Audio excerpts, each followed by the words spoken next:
भारत के प्रमुख 13 बंदरगाहों के बारे में बताऊंगा। ये भारत के सबसे बड़े बंदरगाहों में से एक है, जो कि भारत के व्यापार को यानी कि आयात और निर्यात को बहुत ज़्यादा प्रभावित करते हैं। मतलब भारत का व्यापार इनसे डायरेक्टली जुड़ा हुआ है और एग्जाम की दृष्टि से भी ये बहुत इंपॉर्टेंट है।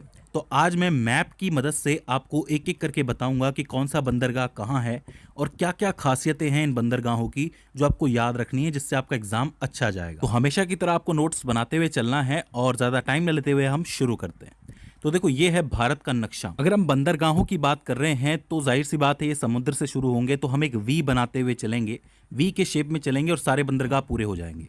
सबसे पहला राज्य जो समुद्र से लगता है हमारा, वो है गुजरात ऊपर। अब गुजरात में कच्छ जिले में कांडला नदी के किनारे बना हुआ है कांडला बंदरगाह, जिसका नया नाम है दीनदयाल बंदरगाह। ये भारत का वो बंदरगाह है जिससे आज की तारीख में सबसे ज्यादा व्यापार होता है। जी हाँ, सबसे ज्यादा व्यापार करने वाला बंदरगाह ये कहलाता है। इसका ज्यादातर व्यापार जो है वो विदेशों से होता है। वो इसलिए क्योंकि ये पहला मुफ्त व्यापार क्षेत्र बना था।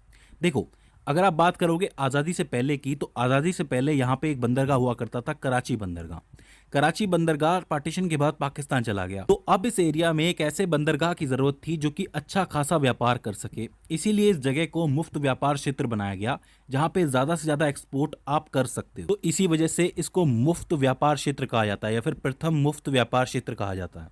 अच्छा, यहाँ से ज़्यादा अनाज निर्यात होता है और ज़्यादा से ज़्यादा तेल जो है वो आयात होता है। मतलब दो चीज़ें हैं, अनाज जो है वो निर्यात होगा और तेल जो है वो आयात होगा, और इसी वजह से ये सबसे ज़्यादा कमाई करने वाला बंदरगाह कहलाता है। इसके बाद जब आप नीचे उतरते हो तो महाराष्ट्र आता है, और महाराष्ट्र में दो बंदरगाह बने हुए हैं। सबसे पहले आता है आपका मुंबई बंदरगाह, जो कि आकार और शिपिंग और यातायात के हिसाब से भारत का सबसे बड़ा बंदरगाह है। इस चीज़ को याद रखिए, आपसे पूछ लिया जाएगा कि भारत का सबसे बड़ा बंदरगाह कौन सा है, तो वो मुंबई बंदरगाह। तो यानी कि यहाँ पे ज़्यादा से ज़्यादा अमाउंट में माल को उतारा जा सकता है या फिर चढ़ाया जा सकता है, तो ये चीज़ इंपॉर्टेंट है। तो ये भारत के पश्चिमी तट का सबसे महत्वपूर्ण बंदरगाहों में से एक हो जाता है। इसी के नीचे आता है JNPT, यानी कि जवाहरलाल नेहरू पोर्ट ट्रस्ट, जिसको नहावा शेवा बंदरगाह भी कहा जाता है। JNPT बहुत मशहूर नाम है इसका। देखो, ये भारत का दूसरा सबसे बड़ा कंटेनर बंदरगाह भी कहलाता है, क्योंकि यहाँ पे क्या होता है कि ज़्यादा से ज़्यादा कंटेनर उतरते हैं, और यहाँ का ज़्यादातर मामला जो है आधुनिक है, यानी कि आधुनिक तकनीकों से ये भरा हुआ है। तो आप ये कह सकते हो कि कांडला बंदरगाह जो कि गुजरात में है, वो सबसे ज़्यादा कमाई करता है। मुंबई बंदरगाह जो है वो सबसे बड़ा बंदरगाह है, और JNPT जो है वो सबसे आधुनिक बंदरगाह है। तो तीनों को याद रखा जा सकता है, पास पास में ही है। एक गुजरात में है, दो महाराष्ट्र के अंदर है। दो कौन से हो गए? मुंबई बंदरगाह और JNPT। ठीक है, तो ये चीज़ याद रह जाएगी। इसके बाद थोड़ा नीचे आओगे तो आपको यहाँ पे गोवा मिल जाएगा। गोवा के ऊपर है आपका मोरमुगाओ बंदरगाह। मोरमुगाओ बंदरगाह जो है वो एक एस्चुरी पे बना हुआ है। अब एस्चुरी क्या होती है? देखो, बहुत सारी नदियाँ जो होती हैं जब समुद्र में मिलती हैं तो उनकी स्पीड बहुत तेज़ होती है, और अपने साथ वो जो भी कचरा लेके आती है, मतलब जो भी चीज़ें उसके साथ बह के आती हैं, वो यहाँ पे समुद्र के तट पे जमा हो जाती हैं। तेज़ स्पीड होने की वजह से जो पानी होता है वो इसी एस्चुरी के ऊपर से बह के निकल जाता है, मतलब इस ढेर के ऊपर से बह के निकल जाता है। एक होता है आपका डेल्टा। डेल्टा में क्या होता है, जो नदी होती है उसकी स्पीड बहुत कम हो जाती है, तो वो जो मिट्टी अपने साथ लाती है उस मिट्टी को रोक देती है, और फिर वो जगह बना करके, इस तरीके से देखेंगे आप, जगह बना के निकल जाती है। तो ये तो डेल्टा कहलाता है। लेकिन जब नदी की रफ्तार बहुत तेज़ हो तब वो सीधे सीधे बह के निकल जाती है और कचरे को छोड़ जाती है, तो इस जगह को एस्चुरी कहा जाता है। तो बिल्कुल भी कंफ्यूज नहीं होना है। पूछा जाता है कि कौन सा बंदरगाह जो है वो एस्चुरी पे बना हुआ है, तो आप लिखोगे मोरमुगाओ बंदरगाह, जो कि गोवा के अंदर है। इस बंदरगाह की सबसे खास बात यह है कि यहाँ पे पर्यटक बहुत ज़्यादा आते हैं, मतलब टूरिस्ट बहुत ज़्यादा आते हैं। आपको पता है गोवा के अंदर बाहर के लोगों का आना जाना लगा ही रहता है। गोवा से मुंबई तक के लिए या फिर मुंबई से गोवा तक के लिए शिप्स भी चलती है, जहाज भी चलते हैं। क्यों? ताकि पर्यटक घूम सके और पैसा बन सके। तो ये एक बहुत इंपॉर्टेंट बंदरगाह हो जाता है। तो आप चारों को कैसे याद रखोगे? सबसे ज़्यादा कमाई कांडला बंदरगाह, सबसे बड़ा बंदरगाह मुंबई बंदरगाह, सबसे आधुनिक बंदरगाह JNPT, और सबसे ज़्यादा पर्यटक कौन से पे आते हैं? मोरमुगाओ पे, यानी कि गोवा के अंदर। के बाद 5वें नंबर पे आता है मैंगलोर बंदरगाह, जो कि कर्नाटक का सबसे प्रमुख बंदरगाह है। भारत का 7वां सबसे बड़ा बंदरगाह है और इसकी खास बात यह है कि यहाँ से ज़्यादा लो अयस्क जो आयरन ओर कहलाता है वो निर्यात होता है। तो पूछा जाएगा कि लो अयस्क का निर्यात सबसे ज़्यादा कौन से बंदरगाह से होता है, तो आपको मैंगलोर बंदरगाह लिखना है जो कि कर्नाटक का सबसे महत्वपूर्ण बंदरगाह है। इसके बाद आता है छठे नंबर पे कोच्चि बंदरगाह जो कि केरला के अंदर है, जो कि अरब सागर का सबसे महत्वपूर्ण बंदरगाह कहलाता है। अगर हम भारत की दृष्टि से देखें तो भारत के लिए सबसे महत्वपूर्ण बंदरगाह जो अरब सागर के लिए बनता है वो कोच्चि बंदरगाह ही है। इसे अरब सागर की रानी के नाम से भी जाना जाता है। यहाँ से कई सारी चीज़ों का व्यापार चलता है, जैसे कि नारियल की जटा, रस्से, चटाइयाँ, खोपरा, गिरी, नारियल का तेल, रबड़, काजू, गरम मसाले और साथ ही साथ इलायची का व्यापार भी होता है। क्योंकि आपको पता होगा कि यहाँ पर एक इलायची पहाड़ी है, मैंने आपको बताया था भारत के पहाड़ वाली वीडियो के अंदर, जो मध्य भारत और दक्षिण भारत के पहाड़ हैं। तो यहाँ पे क्या है, एक पहाड़ है जिसको इलायची पर्वत के नाम से जाना जाता है, क्योंकि यहाँ पे इलायची की खेती होती है। तो यहाँ से इलायची का व्यापार चालू होता है। कहाँ से?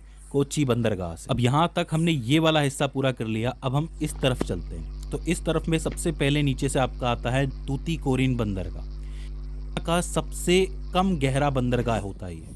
वो इसलिए क्योंकि इसके पानी के नीचे पहाड़ बने हुए हैं।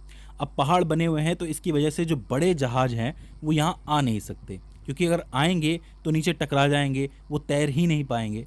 तो इसीलिए यहाँ पे छोटे जहाज़ों से काम लिया जाता है। तो आप याद रखना सबसे कम गहरा बंदरगाह कौन सा है?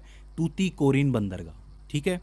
इसके बाद थोड़ा ऊपर चलोगे तो आएगा आपका चेन्नई बंदरगाह, जिसको आप मद्रास पोर्ट के नाम से भी जानते हो। देखो समझो, भारत का दूसरा सबसे बड़ा बंदरगाह है ये, और बंगाल की खाड़ी का पहला सबसे बड़ा। समझो, बंगाल की खाड़ी का एरिया ये वाला, उधर तो अरब सागर आ जाता है, यहाँ बंगाल की खाड़ी है। तो बंगाल की खाड़ी के लिए जो सबसे बड़ा बंदरगाह है वो यही है, चेन्नई बंदरगाह। ठीक है। और बाकी पूरे भारत में ये दूसरा सबसे बड़ा बंदरगाह है। अच्छा, एक खास बात और है कि ये भारत का तीसरा सबसे पुराना बंदरगाह है। पूछ लिया जाता है कि चेन्नई पोर्ट जो है वो कितना पुराना है, तो बहुत पुराना है, तीसरा सबसे पुराना माना जाता है। तो ये चीज़ आपको याद रखनी है। ठीक है। अच्छा, चेन्नई के जस्ट बगल में, मतलब ज़्यादा दूर नहीं है, 24 किलोमीटर दूर है एन्नौर बंदरगाह। जैसे मुंबई बंदरगाह के पास JNPT है, जवाहरलाल नेहरू वाला, वैसे यहाँ पर जो है चेन्नई के पास है एन्नौर बंदरगाह। इसका एक और नाम बहुत फेमस है, वो है कामराजार पोर्ट। इसके नाम से क्वेश्चन बनता है, कामराजार पोर्ट के नाम से बनता है, तो आपको याद रखना है कि इसका नाम है ये। अच्छा, ये जो बनाया गया था ना, वो इसलिए बनाया गया था ताकि कोयले की आपूर्ति पूरी की जा सके। ज़्यादातर कोयले का जो भी काम होता था देश के अंदर, वो यहीं से पूरा होता था, यहीं के जहाज लाते थे, ले जाते थे। तो ये बहुत इंपॉर्टेंट बनता है, तो इसे आपको याद रखना है। ठीक है। इसके बाद थोड़ा ऊपर आप चलोगे तो आपको मिलेगा विशाखापट्टनम बंदरगाह। अरे वाह, भारत का सबसे गहरा बंदरगाह ये माना जाता है। जैसे तूतीकोरिन बंदरगाह है वो सबसे कम गहरा है, तो विशाखापट्टनम जो है सबसे ज़्यादा गहरा है। अच्छा, इसकी बात यह है कि ये प्राकृतिक रूप से सुरक्षित बंदरगाह है। वो इसलिए क्योंकि इस तरफ यहाँ पे बने हुए हैं डॉल्फिन नोच पहाड़। जब भी कोई सुनामी आने की बात आती है, बाढ़ आने की बात आती है, तो पानी जो है वो डॉल्फिन नोच पहाड़ से टकरा के चला जाता है। तो ये सुरक्षित हो जाता है ये बंदरगाह अपने आप में। ठीक है। इसकी खास बात यह है कि ये गोदावरी नदी के मुहाने पे बना हुआ है, चौथा सबसे बड़ा बंदरगाह है, और यहीं पर पनडुब्बी बनाने का कारखाना भी मौजूद है इसी के पास। आपको पता होगा पनडुब्बी यानी कि जो सबमरीन होती है, उसका काम जो है वो यहाँ पे चलता था, यहाँ पे कारखाने रह चुके हैं। और इसके अलावा जो पूर्वी कमांड केंद्र है भारतीय नौसेना का, वो यहाँ पे रह चुका है, मतलब यहीं पे सारे काम हो चुके हैं।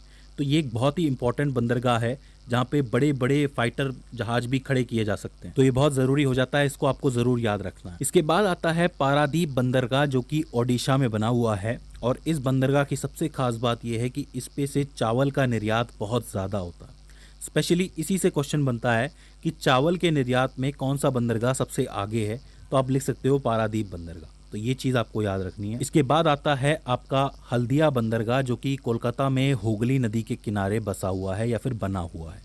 तो ये आपके 12 बंदरगाह हो जाते हैं। और जो 13वां बंदरगाह है, जो कि सबसे नया भी कहलाता है, वो है आपका अंडमान निकोबार की राजधानी में, यानी कि पोर्ट ब्लेयर में, जो कि पोर्ट ब्लेयर के नाम से ही मशहूर है। तो पोर्ट ब्लेयर बंदरगाह वो कहला। ये वो 13 बंदरगाह हैं जिससे कि भारत का व्यापार बहुत ज़्यादा प्रभावित होता है। आई होप मैंने आपको जितने भी फैक्ट्स बताए होंगे इसके बारे में वो आपने लिख लिए होंगे, क्योंकि इन सबसे डायरेक्टली ऑब्जेक्टिव्स बन जाते हैं। तो दोस्तों